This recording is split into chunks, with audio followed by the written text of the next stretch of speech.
Before I tell you about the exact moment my family's entire fake reality collapsed, let me know where you are watching from in the comments. Thank you for being here. Please grab a warm cup of water, sit down, and listen to me tell the whole story. Welcome to the channel. My name is Claire Bennett.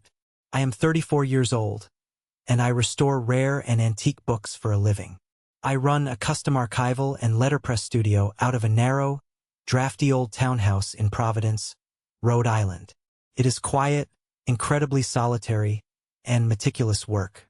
I spend my days repairing water-damaged leather journals from the 19th century, rebinding heavy family Bibles for strangers, and carefully gluing broken, fragile spines back together using tiny bone folders and specialized adhesives. I am completely used to fixing things that are falling apart.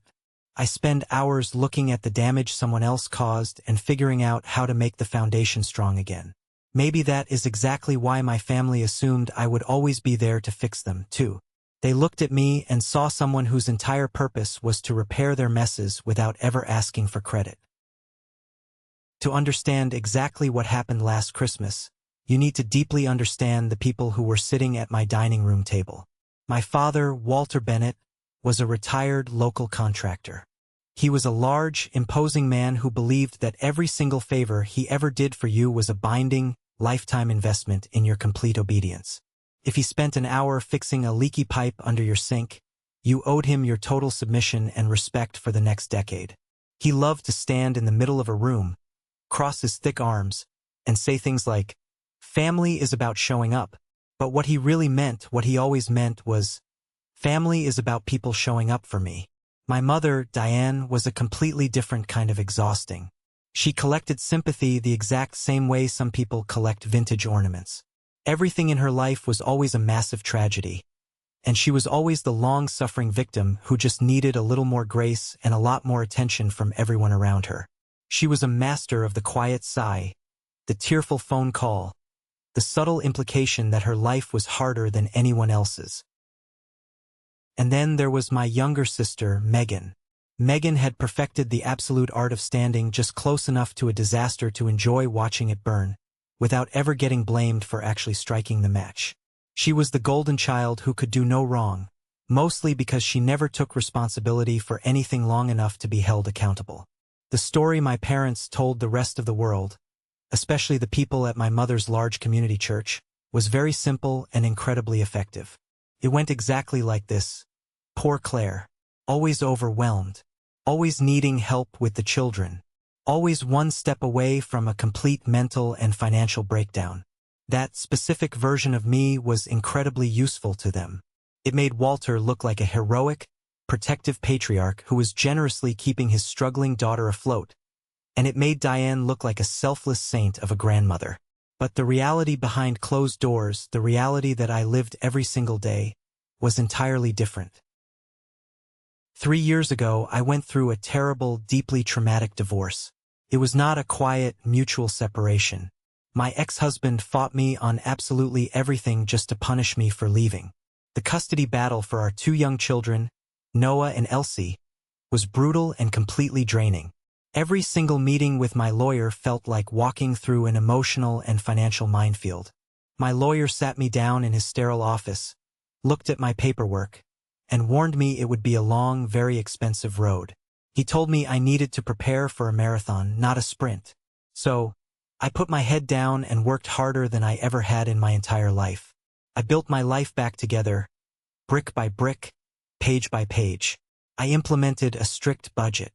No flashy spending, no waste, no pretending to keep up with anyone. I relied entirely on my salary from the restoration studio to keep the lights on, buy the groceries, pay the mortgage on the townhouse, and make sure I was regularly putting money into Noah and Elsie's college fund. I learned exactly how expensive human dignity could be, and I paid the price gladly because it meant peace for my kids.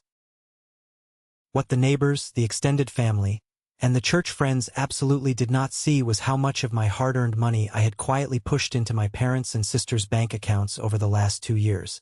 It started shortly after my uncle passed away. My parents received a decent-sized inheritance after his funeral. It should have been a safety net for their retirement. Instead, They blew through it in a matter of months on luxury house upgrades they absolutely did not need. A new kitchen island, imported tile, a massive television. Less than a year later, Walter needed minor knee surgery. When his massive medical deductible was due, Diane called me on a Tuesday morning, sobbing hysterically into the phone. She said they were completely broke, the bank accounts were empty, and they were too embarrassed to ask the bank for a personal loan. She begged me for help. I swallowed my frustration, pulled money out of my emergency savings, and paid the hospital bill directly. Then came Megan. When Megan's husband, Ben, got passed over for a major promotion at his corporate job, their inflated lifestyle suddenly caught up with them. They had leased cars they couldn't afford and bought clothes to impress people they didn't even like. Their mortgage payment bounced. Megan called me in an absolute panic, crying that they were going to lose the house and the neighborhood would know. I floated them $1,800. They swore they would pay it back when things stabilized. They never did. In fact, they asked for another $900 the very next month. When Diane's property tax bill came up short one spring, I covered it. When my nephew needed a deposit for his braces because their dental insurance had a massive gap, guess who wired the money? Me. Every single time. It was always framed as a temporary, desperate crisis. And then, a month later, they would treat me like it had never happened. They would go back to making sly comments about my modest house or my generic brand groceries. By the time last Christmas rolled around, I had a hidden spreadsheet on my laptop labeled Family Transfers. I didn't create it out of malice. I created it out of pure self-defense. I got so incredibly tired of being gaslit about what I had and had not done for them. I logged the exact dates, the specific amounts, the pathetic excuses they gave me, and the empty promises of repayment. That brings us directly to Christmas Eve. Diane had strongly insisted we all celebrate at my place. She called me a week prior and claimed my studio home felt so much more festive and intimate for the holidays. Translated, that simply meant she did not want to cook a massive holiday meal or spend hours cleaning her own house. She showed up an hour late, bursting through the front door carrying a cheap plastic tray of store-bought cookies, expecting everyone to praise her contribution like it was a grand, generous offering. Megan arrived shortly after with Ben and her son. She brought a loud, chaotic energy that filled the small rooms but made the house feel completely cold.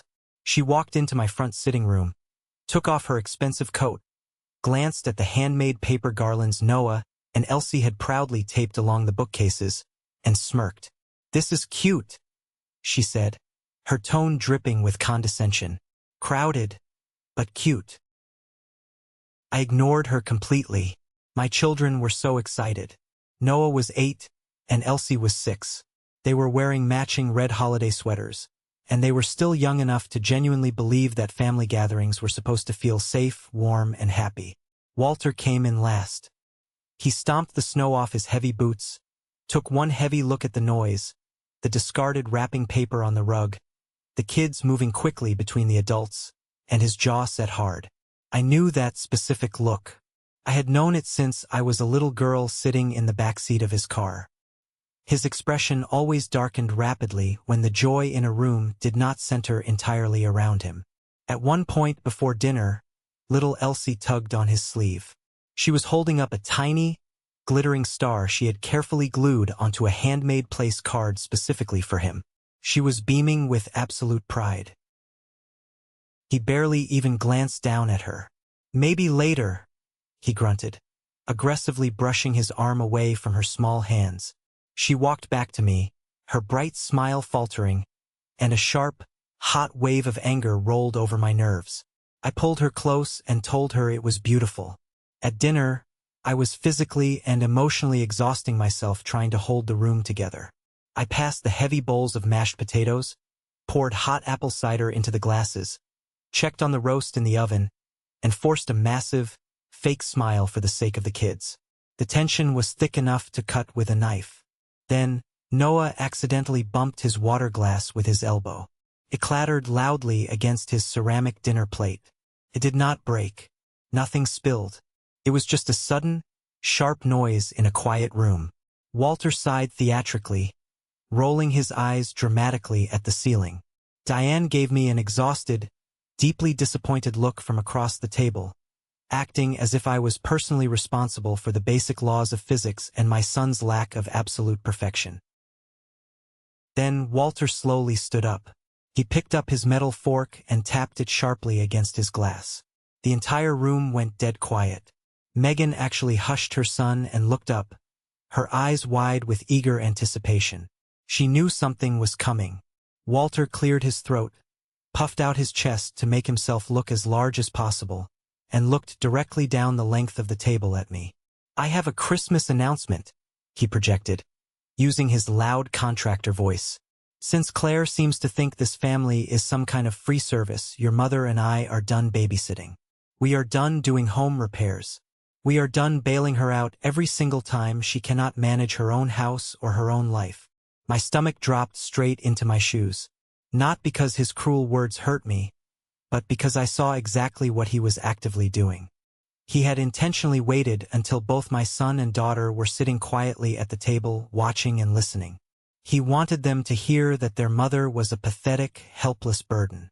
He wanted an audience for his grand display of power. I looked around the table. Diane looked down at her plate, perfectly silent, offering no defense.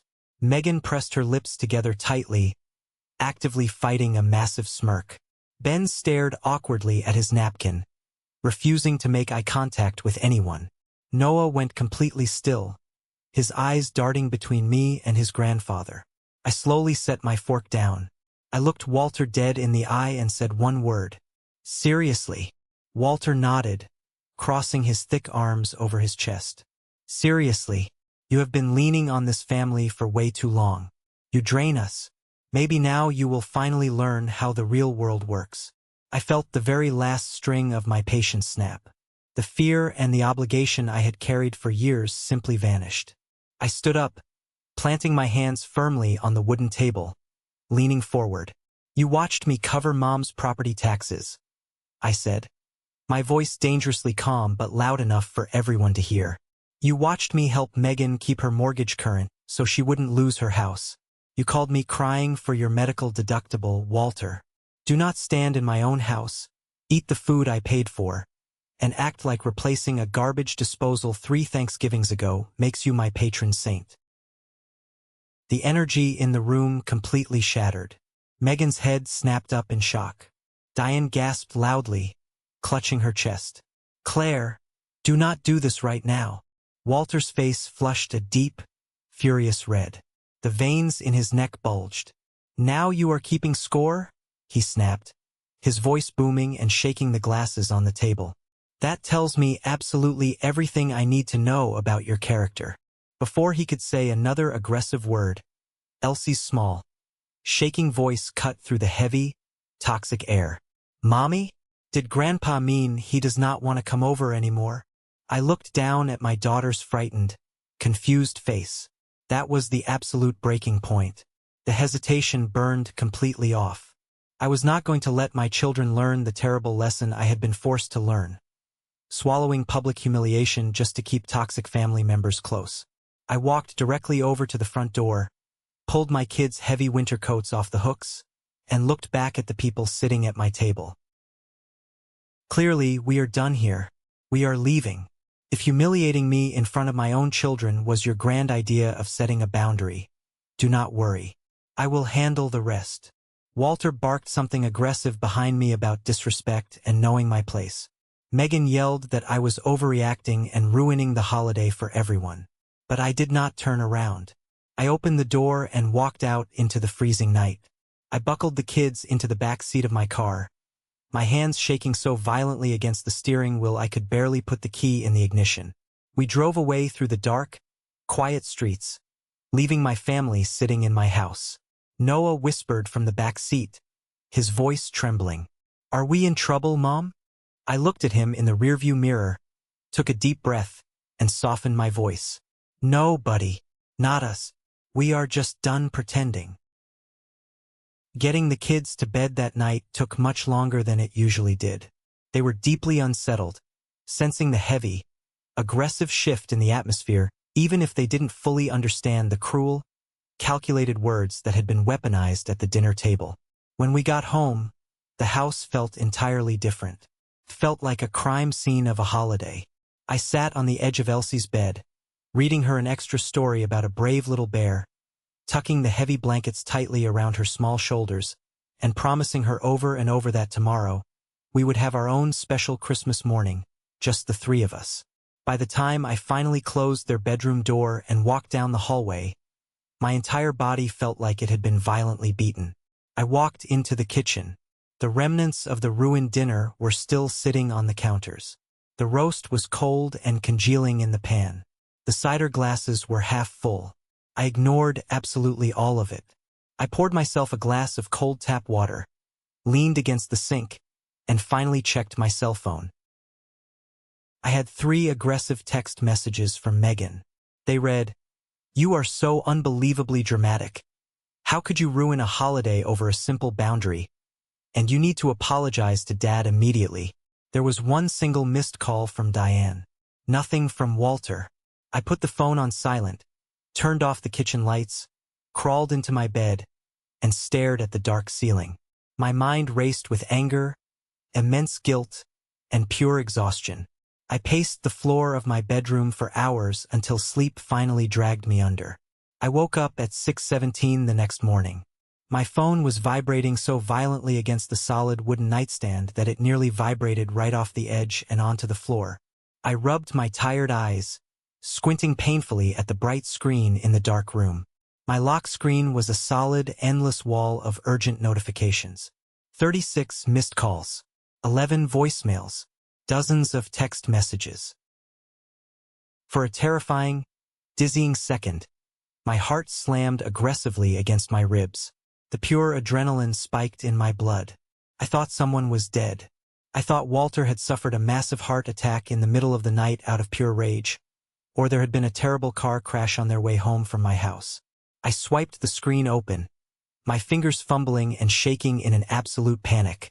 But as I quickly scrolled through the long list of notifications, the sheer panic rapidly dissolved into a cold, hard, heavy knot in the pit of my stomach. The frantic calls were absolutely not from the local hospital. They were from Diane, from Megan, from my Aunt Joanne, from 2 different cousins who lived out of state.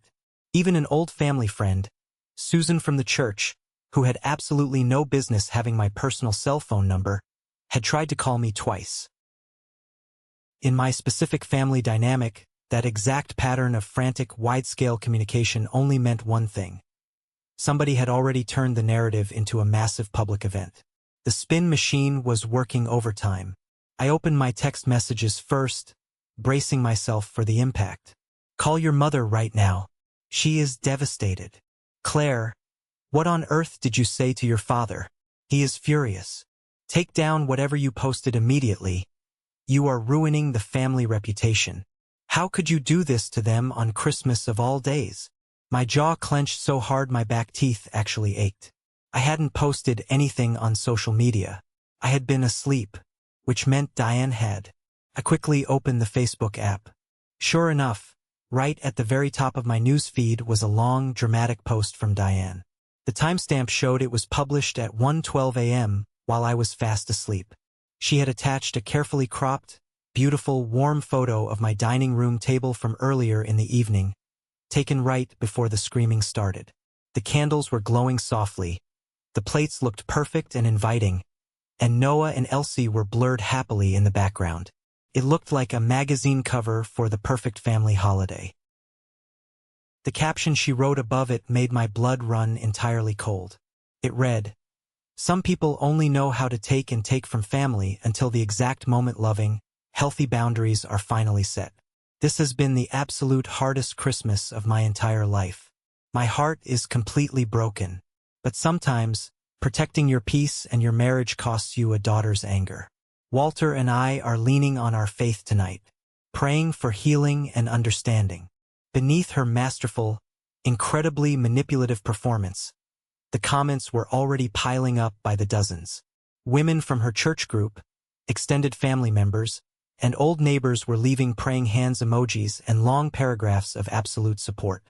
"Praying for you and Walter, Diane. Boundaries matter so much in these difficult times. Grandparents are not free labor. Kids today are so unbelievably entitled and selfish. It is so deeply sad when grown daughters do not appreciate the endless, exhausting sacrifices their parents make for them.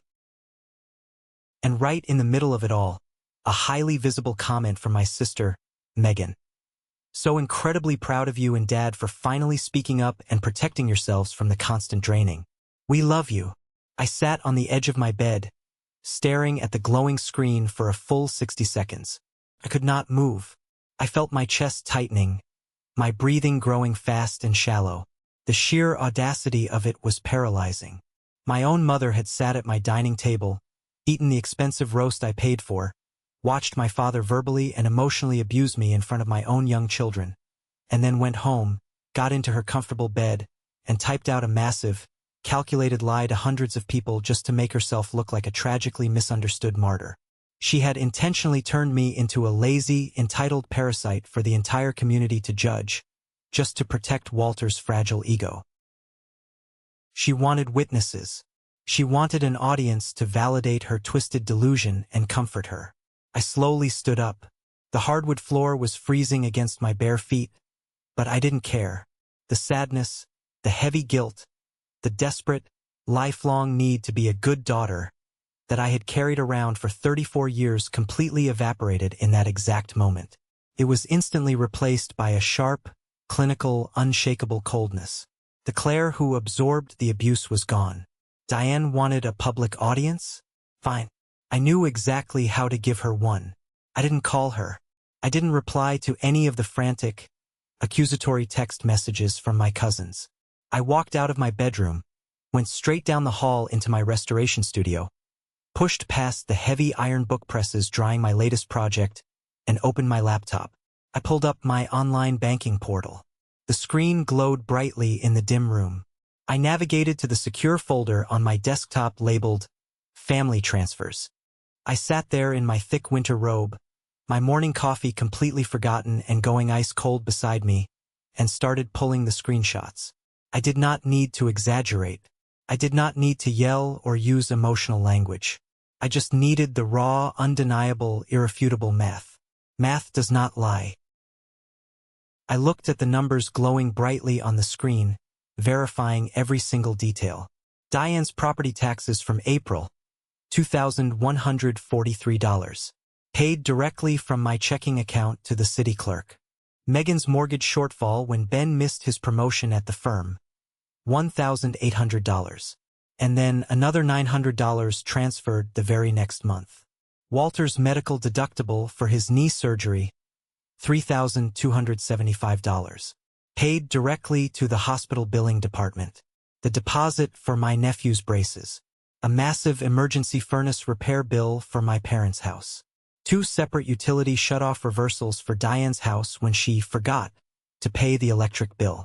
Every single transaction was neatly logged. Every bank transfer was time-stamped with the exact date and minute.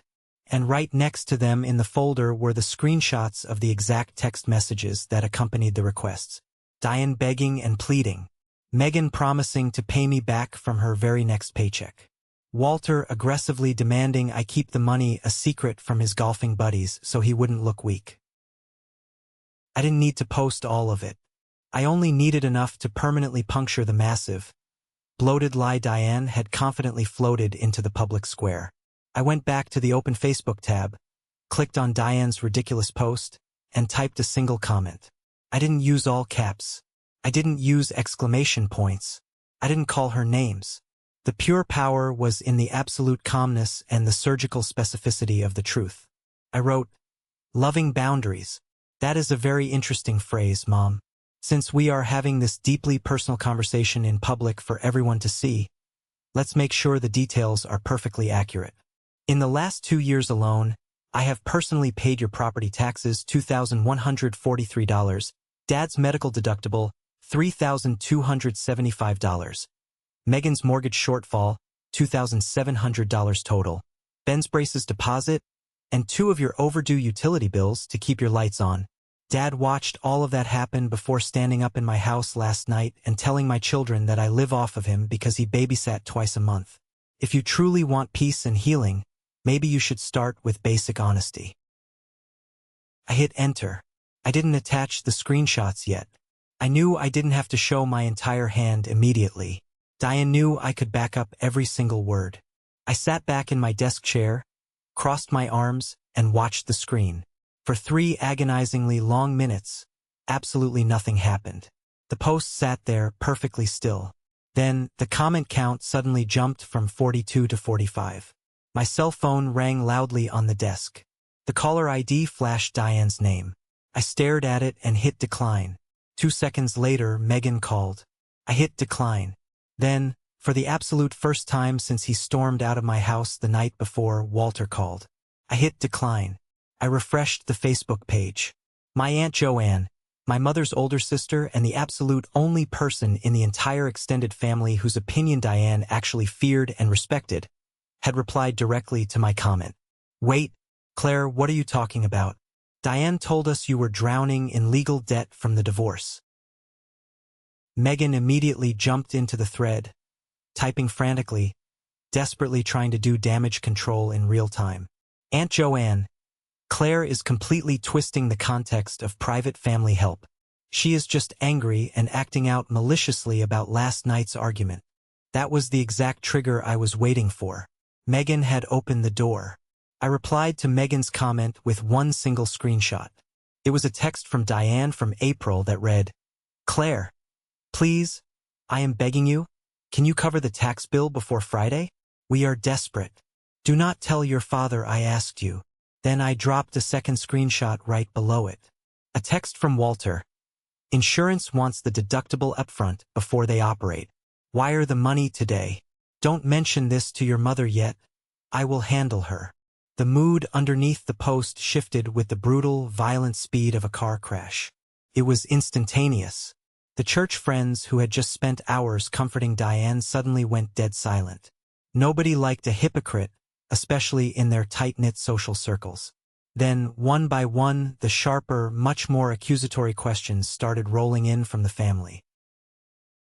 A cousin wrote, Diane, why did Claire pay your property taxes if she is the one dependent on you guys like you said?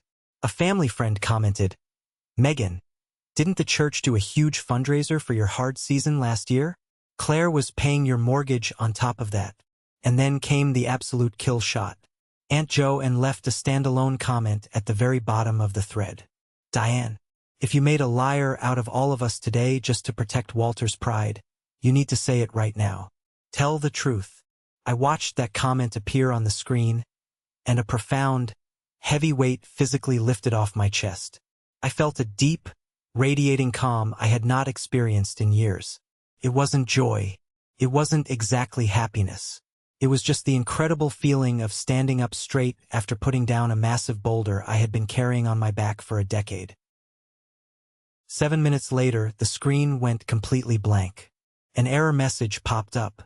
Diane had panicked, realized she was trapped, and deleted the entire post. But it was way too late. The internet is forever.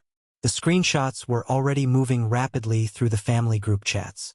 My phone buzzed with a furious voice memo from Megan. She was screaming so loud the audio clipped and distorted. Walter left a seething voicemail calling me a vicious, ungrateful brat who is dead to me. Diane texted a single, pathetic sentence. You could have handled this privately. I actually laughed out loud in my empty kitchen. Public humiliation at my Christmas dinner table in front of my children was perfectly fine for them, but one factual, mathematically correct correction on the internet was suddenly a massive violation of privacy. By noon, the tide had completely turned. Relatives were calling me not to scold me, but to ask if I was okay. My cousin Natalie texted, I always thought something was weird about how your parents talked about you. I am so sorry. Even Megan's husband, Ben, sent me a private message. It just said, I am so sorry, Claire. I swear to you, I didn't know it was your money. That was the first real crack in the foundation. The grand performance of the Bennett family had always depended entirely on my absolute silence. The minute I stopped protecting them, They were exposed to the harsh light of reality. And they looked exactly like what they were. The following days were absolutely not like a dramatic movie montage. There was no grand epiphany where my parents suddenly saw the error of their ways, rushed to my front door, and collapsed in tears of sincere remorse. Toxic family systems simply do not work like that. When confronted with undeniable truth, they double down on the delusion. Diane spent the entire week calling relatives, crying hysterically on the phone, claiming I had weaponized money and was keeping score against normal acts of parental love. Walter went to the local hardware store, found his old contractor buddies, and told them I was mentally unstable, deeply bitter about my divorce and custody arrangement, and actively trying to keep him away from his beloved grandchildren out of pure, unadulterated spite. Megan played her favorite middle tactic, telling everyone in her circle that my tone was the real problem, completely ignoring the massive fact that they had lied to everyone and effectively stolen from me. But they had a massive, insurmountable problem. They couldn't talk their way out of this time. Receipts do not respect family hierarchy. I didn't waste a single second of my time arguing with their pathetic smear campaign. I was far too busy doing something much more important. I was actively, systematically closing off every single access point they had to my life and my finances. I logged into my banking portal. I permanently canceled the recurring auto transfer I had set up months ago to help Diane with her upcoming spring taxes. I logged into the commercial account at the local hardware store and permanently removed my credit card, the card Walter still occasionally used to buy materials for his own house projects, assuming I would just quietly pay the statement at the end of the month to avoid an ugly fight. I blocked Megan's cell phone number entirely, permanently cutting off the weekly text messages that almost always ended with her asking for a quick $50 for groceries or gas. I redirected all of that freed-up money back into my high-yield savings account, back into my salary pool, and back into Noah and Elsie's college fund, where it truly belonged all along. When I sat the kids down in the living room to explain why we wouldn't be seeing Grandpa and Grandma for a while, I kept the language as simple and gentle as possible. Noah nodded slowly, his young eyes holding a serious, deep understanding that broke my heart a little. Elsie looked up at me, her lower lip trembling, and asked, "Mommy, did I do something bad with the place card? Is that why Grandpa is mad?" I got down on the floor, pulled her tightly into my lap, and hugged her until she stopped shaking. "No, baby, you did absolutely nothing wrong. Sometimes grown-ups act badly because nobody ever taught them how to be kind or how to tell the truth." A week after Christmas, Walter, Diane, and Megan realized their back-channel gossiping and manipulation wasn't working anymore. The extended family wasn't taking their side. Ben had completely separated his finances from Megan after realizing she had lied to him about where the bailout money was coming from. Walter was catching dirty, knowing looks at his local diner from men he used to command respect from. They were rapidly losing their grip on their carefully crafted reality. So they aggressively demanded an in-person meeting. They wanted to meet at a neutral, brightly lit diner off Route 1. I agreed to go, mostly because I needed to look them in the eye one last time in broad daylight to be absolutely sure there was nothing left to save. I walked into the diner wearing my heavy winter coat, dark jeans, and boots. The smell of stale coffee and fried grease hung in the air. Walter was already sitting in the vinyl corner booth, his face red and puffy, a cup of black coffee in front of him. Diane was clutching a paper napkin, tearing it into tiny pieces, looking extremely nervous. Megan slid in next to her, crossing her arms tightly like she was preparing for a physical war. I slid into the opposite side of the booth. I didn't take off my coat. "You have exactly 10 minutes, I said, looking directly at Walter. Walter immediately puffed up, using the loud, booming voice he thought projected absolute authority. "You went way too far this time, Claire. Whatever problems we have behind closed doors, you do not shame your family in public. You embarrassed me."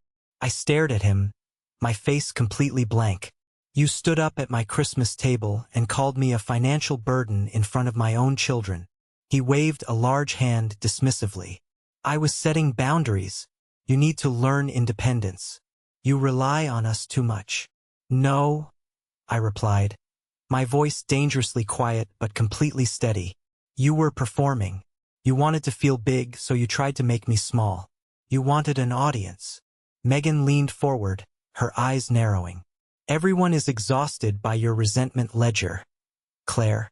You hold money over our heads like a weapon. Megan, I said, cutting her off instantly, pointing a finger at her. You have been taking my money for 2 straight years while letting Mom tell the entire church congregation I am barely scraping by. Do not ever confuse my silence with dependence. The booth went dead quiet. The waitress walked by and quickly hurried away. Walter let out a short, ugly, condescending laugh. There it is. You always were exactly like your mother. You keep score. You hold grudges. You make every piece of kindness transactional. Years ago, that specific accusation would have gutted me. It would have sent me spiraling into tears and frantic apologies, desperately reaching for my wallet to prove my unconditional love. But sitting in that diner, looking at his angry, entitled face, I felt absolutely nothing but pure clarity. Because what he had offered me my entire life wasn't kindness. It was control dressed up as sacrifice.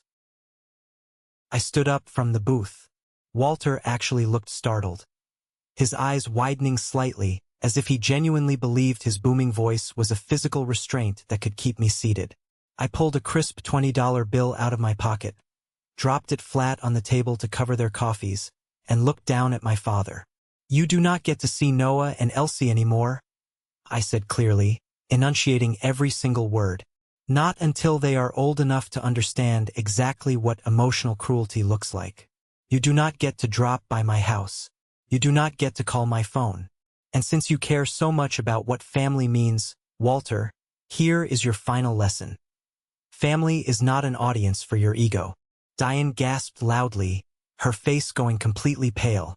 Megan stammered, You can't just do that. You can't cut us off. I looked down at my sister. Watch me. I turned around and walked out of the diner. The small bell on the glass door chimed cheerfully behind me. I stepped out into the freezing January air, the wind biting sharply at my cheeks. I got into my car, started the engine, and drove away. I left them sitting in that booth, completely speechless, finally stripped of the one thing they valued more than anything else in the world. My silence. What happened over the next few weeks was not some dramatic, sweeping movie montage where everyone instantly learned their lesson and begged for forgiveness. Real life is much messier than that, which honestly made it significantly more satisfying in its own unique way. The complete collapse of my family's fake reality was a slow, quiet, and absolutely devastating process for them. Later, the exact same night of our intense diner meeting, Megan's husband, Ben, called me. He sounded physically exhausted, like a man who had just run a marathon. He told me that Megan had come home from the diner absolutely furious, pacing the length of their living room, aggressively ranting about how disrespectful and cruel I was. But Walter had followed them back to their house. Walter barged straight through their front door, demanding that Ben get his wife in line and loudly complaining about his own entitlement to my salary and my time. Ben had finally had enough. He walked Walter right out onto the front porch, standing under the bright porch light right in front of the neighbors' houses. Ben pointed a finger directly at my father's chest and told him he was absolutely no longer welcome in their home until he learned the clear, distinct difference between helping his children and dominating them. That specific detail mattered to me a lot more than I initially expected. Not because I needed a man to validate my personal experience, but because deeply controlling men like Walter completely depend on the silence and compliance of other men to maintain their power. The absolute second Ben stood up straight and refused to play along with the charade, Walter lost his primary audience. He lost his grip. From there, the social exile officially began. It was small on paper, but for people who are entirely obsessed with their public image, it was a living nightmare. Diane completely stopped being invited to host the large extended family Sunday lunches. My aunts and cousins politely but firmly declined her weekly invitations because absolutely nobody trusted her version of events anymore. They had all seen the receipts. She could no longer go to her church group and play the tragically misunderstood victim, because the women sitting in the wooden pews right next to her had seen the undeniable bank transfer screenshots with their own eyes. When she tried to bring up my name to garner sympathy, they changed the subject. That kind of silence is deafening to a narcissist. Megan's social media feeds got noticeably quieter. She completely stopped posting her perfectly curated, heavily filtered family content. She simply could not post beautiful, fake holiday traditions without people in the comments remembering exactly what had actually happened and who had really paid for her lavish lifestyle. Her husband's missed promotion no longer seemed like an excuse for her to act superior. As for Walter, the loud, booming man who loved absolutely nothing more than being consulted as the ultimate authority on everything, he stopped getting phone calls. His old contractor buddies stopped asking him for practical advice on their home projects. They had seen the absolute truth. One of his oldest friends, a guy who had known him for 30 years, actually cornered him at the local hardware store. He looked Walter straight in the face and told him that a real man does not brag about his immense pride while his daughter secretly pays his medical bills. That kind of public exile is an incredibly heavy weight to carry. Still, Walter did not apologize to me. He doubled down aggressively. He told anyone who would listen that my bitter divorce had completely ruined my mind. He claimed I was maliciously weaponizing my kids against him just to win a petty argument. He told Diane I would eventually break down, run out of money, and come crawling back to them, desperately begging for their approval because that was what I had always done in the past. He was completely and utterly wrong. I spent the rest of that cold winter focusing entirely on my work, my deep peace of mind, and my 2 children. I poured all my energy into restoring beautiful, broken things in my studio. My lawyer finally finalized the very last bits of stressful paperwork regarding my strict custody schedule with my ex-husband, securing my absolute boundaries on that front as well. I took the money I used to waste on my family and poured it directly into Noah and Elsie's college fund. For the absolute first time in my entire adult life, my house was actually quiet. There were no sudden, manufactured crises. There were no aggressive emergency demands for cash. There was just the rich smell of old paper, the calming sound of the rain hitting the glass windows, and the absolute unshakable certainty that I was finally safe in my own home. A little over 3 months later, on a very gray, bitterly cold Tuesday afternoon in early March, I got a phone call that proved exactly how deeply Walter had underestimated my boundaries. I was standing quietly in my restoration studio with a severely damaged, half-repaired 19th century Atlas open under my hands. I was carefully applying specialized archive glue to a broken leather spine when my cell phone rang loudly on the wooden workbench. The screen lit up with an unknown local number. I wiped my sticky hands on my heavy canvas apron and picked it up. A woman with a very brisk, professional, clinical voice asked if she was speaking directly to Claire Bennett. I said yes. She officially identified herself as a charge nurse working at a major hospital over in Cranston. She took a breath and told me that Walter Bennett had been brought into the emergency room by ambulance 2 hours earlier. He had suffered what she described as a serious but highly survivable stroke. Because Diane had listed me as the primary emergency contact years and years earlier, back when I handled absolutely everything for them, and had apparently never bothered to update her official paperwork, my name was still the very first one to pop up in the hospital computer system. I stood there in the perfectly quiet studio. I looked down at the old, worn wood boards of the floor. I listened silently while the nurse efficiently and rapidly explained the immediate medical need for overnight observation, the potential long timeline for physical rehab, and the strict necessity of family notification. I did not panic. I did not drop the phone in shock. I did not start crying. I just took a slow, deep, measured breath. I thanked the nurse politely for her time, clearly told her that my mother Diane should be the primary contact moving forward, gave her Diane's direct cell phone number, and hung up the phone. I stood completely still for a very long minute. No matter how thoroughly and completely done you are with an abusive parent, there are some phone calls your physical body still receives like a sudden, violent change in the weather. A cold, sharp chill ran down my arms. 5 minutes later, my phone buzzed on the bench. It was a text message from Megan. It read, "Dad had a stroke. Please do not make this harder than it is. We are at Cranston Hospital. Look closely at those words. She did not say, "Please come, we need you." She did not say, "We are so sorry." It was just the exact same old demanding request, wrapped tightly in a sudden medical emergency, ordering me to step right back into my lifelong role to smooth over their deep discomfort. I did not reply to her text. Instead, I called my Aunt Joanne. I asked her for the absolute, unfiltered truth of the situation. She told me she had just spoken to Diane in the waiting room. Megan was pacing the hospital hallways nervously.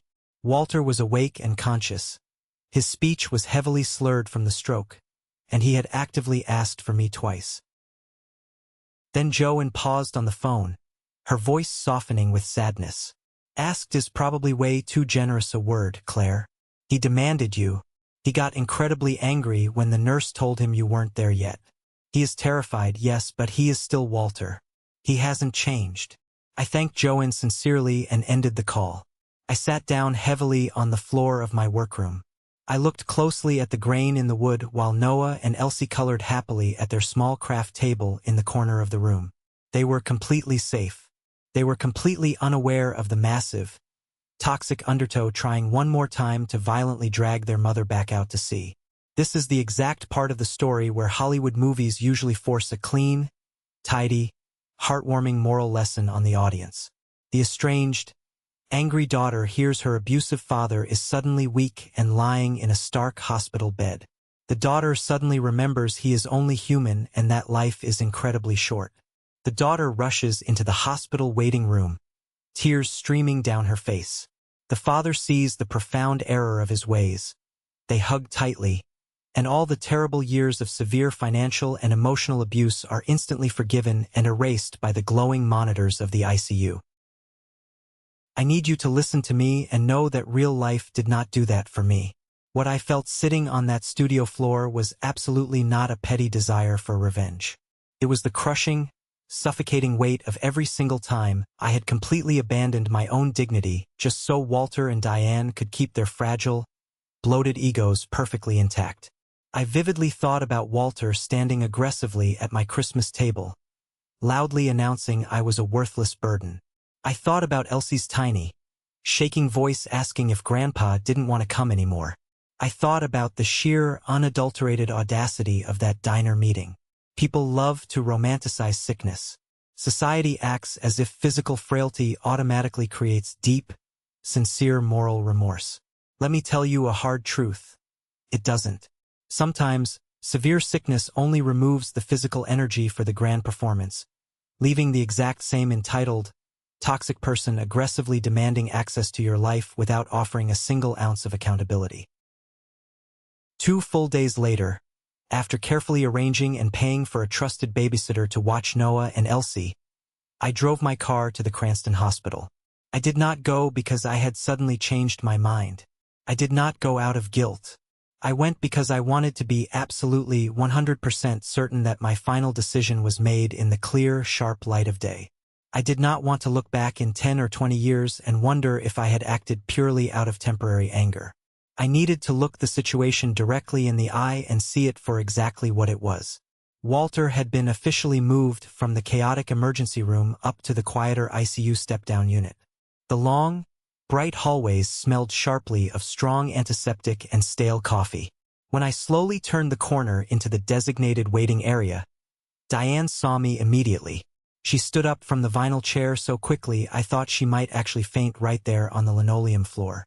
She looked 10 years older, completely drained. Her eyes filled with heavy tears instantly.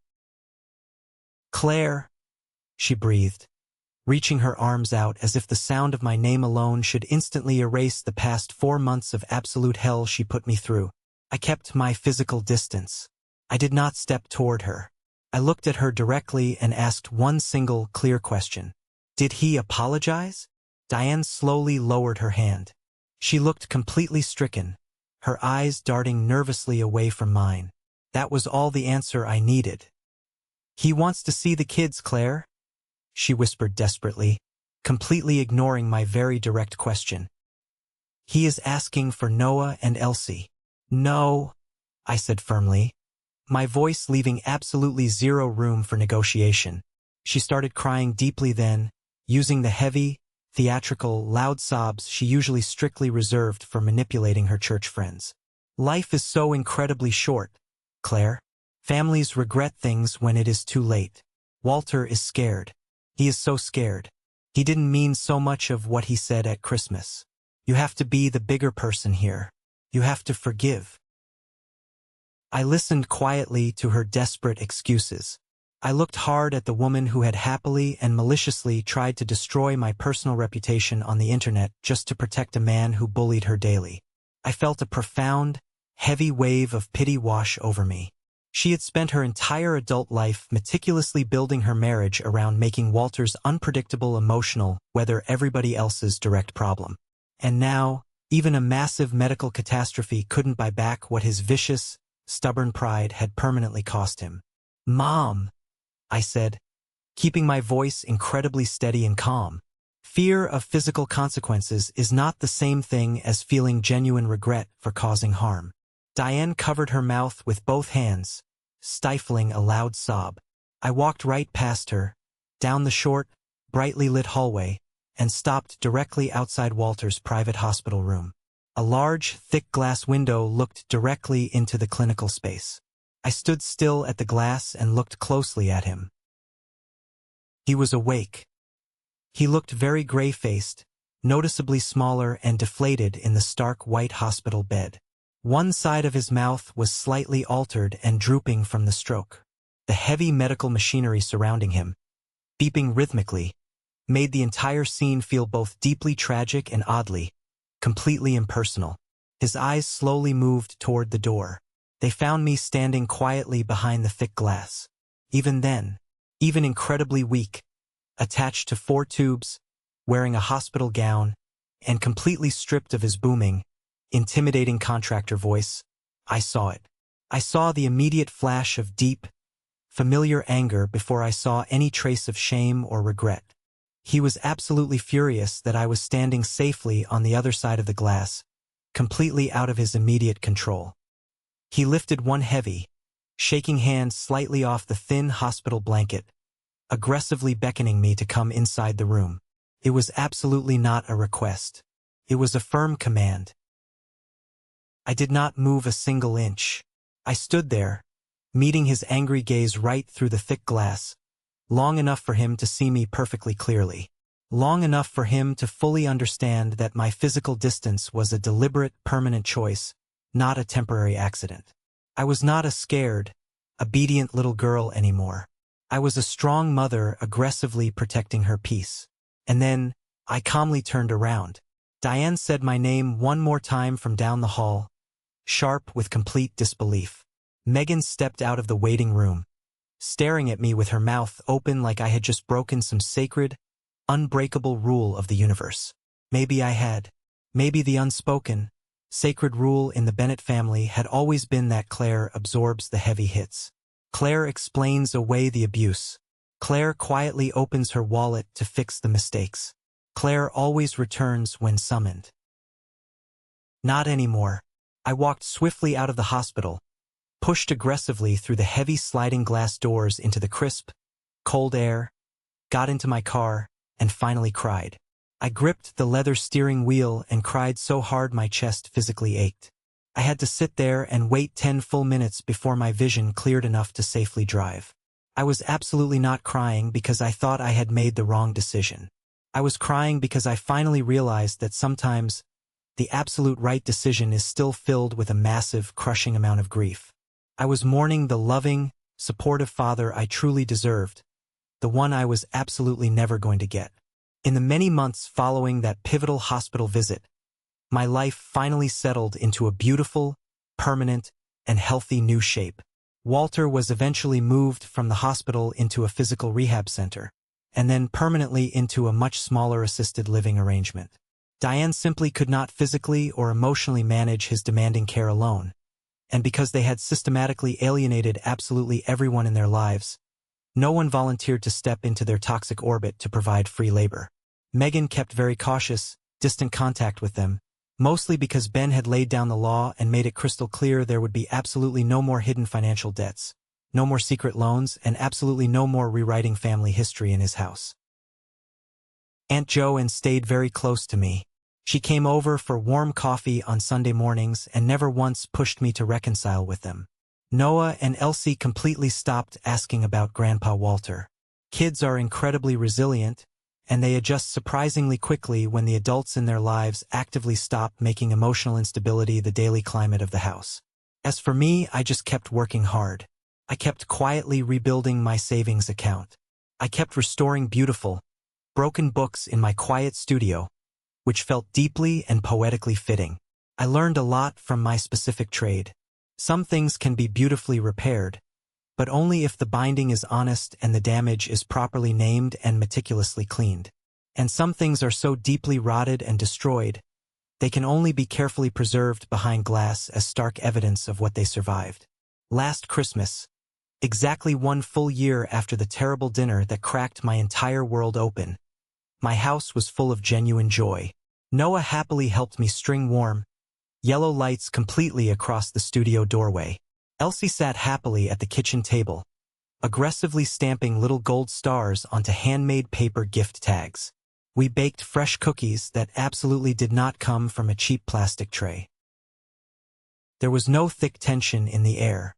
There was no grand, aggressive, humiliating speech. There was absolutely no one tapping a metal fork against a water glass to make me feel incredibly small in my own home. There was just peace. Real, deep, hard-earned, beautiful peace. The exact kind of peace my mother tried to fake in that midnight Facebook post and never actually understood. If you are listening to this right now and wondering whether I harbor any deep, lingering regrets about turning my back and walking away from that hospital room window, the honest, unfiltered answer is no. I regret that I ever foolishly believed familial love required me to stand perfectly still while someone actively humiliated me. I deeply regret that my 2 beautiful children ever had to sit at a dining table and watch me try to absorb that kind of cruelty. But walking away from the glass? No. I confidently chose my sanity. I firmly chose my financial independence.